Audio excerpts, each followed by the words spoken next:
Hi viewers, welcome to our channel. మనం చూస్తూ ఉన్నాం గత కొన్ని రోజుల నుంచి కూడా ఎవరైతే బెట్టింగ్ యాప్స్ ని ప్రమోట్ చేస్తున్నారో ఇన్ఫ్లుయెన్సర్స్, యూట్యూబర్స్ వీళ్ళందరి పైన కూడా కేసులు నమోదవుతున్నాయి. సజ్జనర్ గారు చాలా సీరియస్ గా పైన ఫైట్ చేయడం మనం చూస్తూ ఉన్నాం. అయితే నిన్న 11 మంది యూట్యూబర్స్ పైన, ఇన్ఫ్లుయెన్సర్స్ పైన కేసులు నమోదాయి. అందులో మనం ప్రముఖంగా చెప్పుకోవాల్సి వస్తే తెలుసు, యాంకర్ శ్యామల గారు, విష్ణుప్రియ గారు అండ్ హర్ష సాయి, పరేషన్ బాయ్స్, ఇమ్రాన్ ఖాన్, ఇలా చాలా మంది పైన అయితే కేసులు నమోదైతే ఇప్పుడు వీళ్ళందరూ కూడా విచారణకు అయితే హాజరవ్వాల్సి అయితే వస్తుంది. అయితే ఇవాళ పంజాగుట్ట పిఎస్ లో విచారణకు కొంతమంది ఇన్ఫ్లుయెన్సర్స్ అయితే హాజరయ్యారు.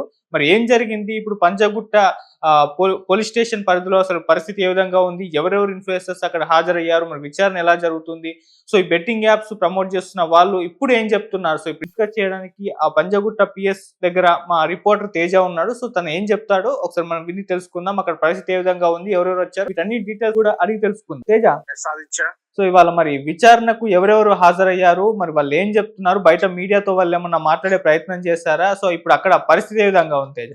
ప్రస్తుతం అయితే ఇక్కడికి విచారణకి ఎవరు కూడా హాజరు కాలేదు. కాసేపట్లో హాజరు కావచ్చు అని కూడా అందరూ భావిస్తూ ఉన్నారు. ఎందుకంటే ఎట్టి పరిస్థితుల్లో కూడా దీనిపైన అంటే క్రిటికల్ గా యాక్షన్ తీసుకునే అవకాశం కనిపిస్తుంది అని చెప్పేసి కూడా గత 3 రోజుల నుంచి కూడా మనం న్యూస్ చూస్తున్నాం. ఒక పక్క సజ్జనర్ గారు చెప్పడం గానీ, ఎవరైతే ఈ కేసుకి సంబంధించి పూర్తిగా ఇన్వెస్టిగేట్ చేస్తున్నారో ఆఫీసర్స్ గానీ, ఇప్పుడు చాలా మంది సీరియల్ ఆర్టిస్టులు గానీ, జబర్దస్త్ ఆర్టిస్టులు గానీ, అలాగే సినిమా నటులు గానీ, చాలా మంది పేర్లు, అలాగే యాంకర్స్ గానీ, సో ప్రతి ఒక్కరు కూడా ఇందులో చాలా మంది ఉన్నారు. ఇప్పటి వరకు చాలా మంది 100కు పైగా సెలబ్రిటీలను అయితే కేసులు నమోదు అవుతున్నాయి. వన్ బై వన్ అన్ని కూడా చేసుకుంటూ వస్తున్నారు. అంటే ఇందులో ముఖ్యంగా ఏదైతే బెట్టింగ్ యాప్స్ కి సంబంధించి కొంచెం ఇవి చాలా ఇదిగా ఉన్నాయి, ఇది చాలా ఎఫెక్ట్ అనిపిస్తాయి, వాటి మీద మాత్రం ముఖ్యంగా ముందుగా కేసులు అయితే నమోదు చేసి చేస్తా ఉన్నారు. సో అందులో భాగంగా ఈ రోజు అందరికీ కూడా నోటీసులు పంపించారు. విష్ణుప్రియ గాని, అలాగే శ్యామలాకి గాని, అలాగే బిగ్ బాస్ కంటెస్టెంట్ తేజ గాని, అలాగే రీతు చౌదరి, వీళ్ళందరికీ కూడా నోటీసులు అయితే పంపించడం జరిగింది. ఈ రోజు వాళ్ళందరూ కూడా ఇక్కడికి హాజరవుతారు 4 గంటల కూడా చెప్పారు. సో ప్రస్తుతం అయితే ఇక్కడ ఎటువంటి హాజరైనట్టు అయితే మనకి కనిపించట్లేదు. నాకు తెలుసు అంటే కొంత అప్ స్కాన్ లో ఉన్నారంటూ కూడా చెప్తున్నారు. అంటే ఒక పక్క మనం చూసాం, సన్నీ యాదవ్ ఇలాగనే కేసు నమోదైంది, తను పారిపోయాడు, ఎక్కడ విచారిస్తారు, ఎక్కడ పోలీసులు తీసుకెళ్లి అరెస్ట్ చేస్తారని చెప్పేసి పారిపోయారు అనే విషయం కూడా మనం తెలుసుకున్నాం. అలాగే వీళ్ళు కూడా మరి మొత్తం అసలు హైదరాబాద్ లో లేరు, పారిపోయారు అన్నట్టుగా చెప్తున్నారు. సో అట్లాంటిది ఏం లేదు, కాసేపట్లో రావచ్చు అంటూ కూడా మాట్లాడుతున్నారు. ఏదేమైనప్పటికీ ఖచ్చితంగా హాజరు అవ్వాలి, అవ్వకపోయినప్పటికీ మరింత వీళ్ళ మీద చర్యలు తీసుకునే అవకాశం అయితే పూర్తిగా ఇక్కడ కనిపిస్తుంది తేజ. సో దీనికి సంబంధించి ఇంకా డీటెయిల్స్ అయితే బయటికి రావాలి. ఎట్టి పరిస్థితుల్లో ఈ ఐపీఎల్ సీజన్ కూడా త్వరలోనే స్టార్ట్ అవబోతుంది. సో ఈ యాప్స్ అన్ని కూడా ఆ టైంలో ఎక్కువగా యూజ్ చేస్తూ ఉంటారు. సో అందుకోసం వీటన్నిటిని కూడా ఆపడానికి, యువతను చెడుదావు పట్టించకుండా చూసుకోవడానికి ఒక మంచి యాక్షన్ తీసుకున్నారని అయితే అందరూ కూడా భావిస్తా ఉన్నారు. ఓకే, మామూలుగా ఇవాళ విష్ణుప్రియ, టేస్టీ తేజ వీళ్ళు హాజరవుతారు అని చెప్పేసి ఇన్ఫర్మేషన్ అయితే ఉంది. మరి వాళ్ళు ఇప్పటి వరకు రాలేదా, ఇన్ఫర్మేషన్ కాదు, హాజరు కావాలి ఎట్టి పరిస్థితులు అంటూ కూడా చెప్తున్నారు. సో మరి వాళ్ళ అడ్వకేట్స్ తో మాట్లాడించారా, లేకపోతే అడ్వకేట్స్ ఇక్కడికి వచ్చి వెళ్ళిపోయారా అనేది కూడా తెలియాలి. సో ఏదేమైనప్పటికీ వాళ్ళు కూడా భయపడుతున్నారు. అంటే ఇంతకు ముందు వీళ్ళ మీద ఇటువంటి కేసులు ఇచ్చిన పరిస్థితి అయితే కనిపించలేదు. అలాగే రీతు చౌదరి కూడా రీసెంట్ గా ఒక చిన్న కేసు విషయంలో కూడా ఆమె బయటకు వచ్చింది.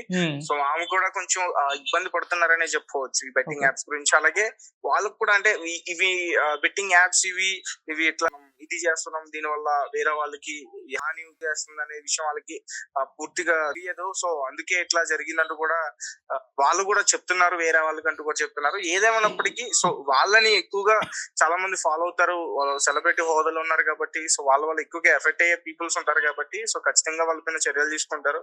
నాకు తెలిసి అంటే అరెస్ట్ చేయరు కానీ కనీసం కౌన్సిలింగ్ అనే ఇచ్చి పంపిస్తారని చెప్పేసి నేను భావిస్తా ఉన్నా. ఓకే, అంటే వీళ్ళు రాకపోవడానికి గల కారణం ఇంకోటి ఒకటి బయటకు వచ్చింది, మీడియా వాళ్ళు ఉన్నారు అక్కడ, అందుకే మేము రావట్లేదని పోలీసులకు ఇన్ఫార్మ్ చేసినట్టుగా మా కొంత ఇన్ఫర్మేషన్ అయితే బయటకు వచ్చింది. నిజంగా మీడియా వాళ్ళు ఉన్నారనే వీళ్ళు విచారణకు హాజరు కాలేదా తేజ? మీడియా వాళ్ళు ఉన్నారు లేరు అనేది ఇది కాదు. సో ఖచ్చితంగా ప్రస్తుతం వాళ్ళు వచ్చినా రాకపోయినా ఆల్రెడీ వాళ్ళ ఇంతకు ముందు ఉన్న విజువల్స్ కానీ, లేకపోతే వాళ్ళు చేసిన వీడియోస్ బెట్టింగ్ యాప్స్ యూస్ కానీ అవన్నీ కూడా మీడియా మొత్తం కూడా సర్క్యులేట్ అవుతున్నాయి, ప్రతి ఛానల్ లో కూడా మనకు కనిపిస్తున్నాయి. సో వాళ్ళు ఇంకా దాక్కుందాం, మీడియా కనిపించొద్దా అనే సిచ్యువేషన్ అయితే లేదు. వాళ్ళైతే అలా చెప్పుకుంటారని నేను భావిస్తాను. ఎవరైనా కావాలని చెప్పేసి ఇలాంటి పుకారు సృష్టించారేమో కానీ, వాళ్ళ పిక్స్ గానీ, వాళ్ళు చేసిన షోస్ గానీ, మంచి వీడియోస్ అన్ని కూడా బయటకు వచ్చాయి కదా. ఇంకేమి ఉంది మీడియా ముందుకు వచ్చి ఎట్లా మాట్లాడడానికి? వాళ్ళు విచారణకి హాజరు అవ్వాలని చెప్పేసి వీళ్ళు ఈ రోజే నోటీసులు ఇవ్వడం, ఈ రోజే హాజరు అవ్వడం, అంటే ఏం మాట్లాడాలి ఏంటి అనేది వాళ్ళకి సరిగ్గా అవగాహన లేకపోవడం. సో ఖచ్చితంగా ఒక అడ్వకేట్ ని పెట్టుకుని అసలు ఏం మాట్లాడాలి, ఎట్లా ఈ కేసులు డీల్ చేయాలని చెప్పేసి కొంచెం టైం అడిగినట్లయితే మాత్రం నాకు అనిపిస్తుంది. ఓకే. సో ఇప్పుడు అక్కడ పోలీస్ స్టేషన్ దగ్గర పరిస్థితి ఏ విధంగా ఉంది?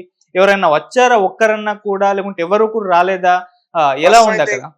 ప్రస్తుతం అయితే ఇక్కడ శేఖర్ పాష వచ్చారు. శేఖర్ హ్మ్. పాష మాట్లాడుతున్నారు. ఆయన హ్మ్. కూడా బిగ్ బాస్ లో పాల్గొన్నారు కాబట్టి హ్మ్. నేను టేస్టీ తేజ వైపు నుంచి వచ్చాను. సో అతను కొంచెం ఇబ్బంది పడుతున్నాడు. హ్మ్. అందు గురించి నేను ఒకసారి పోలీసులతో మాట్లాడడానికి నేను వచ్చానని చెప్పేసి అతను చెప్తున్నాడు. సో హ్మ్. అది కూడా చూడాలి. అతను పూర్తిగా కూడా ఏం మాట్లాడట్లేదు, అంటే కేసు గురించి మాట్లాడట్లేదు, జస్ట్ టైం అడగడానికి వచ్చానంటూ కూడా అతను చెప్తున్నాడు. ఓకే. అంటే దీనికి సంబంధించిన ఎటువంటి ఇన్ఫర్మేషన్ ఆయన ఇవ్వలేదా తేజ? లేదు లేదు, ఇన్ఫర్మేషన్ అయితే ఏమి ఇవ్వలేదు. ఇది ఇంకా పూర్తిగా ఇన్వెస్టిగేషన్ నడుస్తుంది, ఇంకా దర్యాప్తు నడుస్తుంది. హ్మ్. ఇవి వీళ్ళతో అయిపోయేది అయితే మాత్రం కాదు. ఇంకా చాలా మంది ఉన్నారు, అందరూ కూడా బయటకు వస్తారు. త్వరలో వాళ్ళని కూడా విచారణ చేస్తారు. ఓకే తేజ. రైట్. ఇంకా అక్కడ ఓ- ఏమైనా ఇన్ఫర్మేషన్ అయితే మనకు అందిస్తూ ఉండు. Thank you Teja.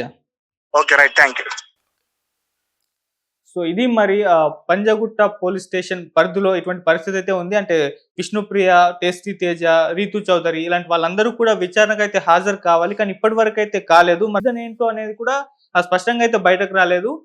కొంచెం టైం కోరుతున్నట్టుగా అయితే తెలుస్తుంది. మరి మీడియా వాళ్ళు అక్కడ ఉన్నారు, అందుకే రావట్లేదు అన్న ఒక న్యూస్ కూడా బయటకొచ్చింది. మరి అది ఎంతవరకు నిజమో తెలీదు.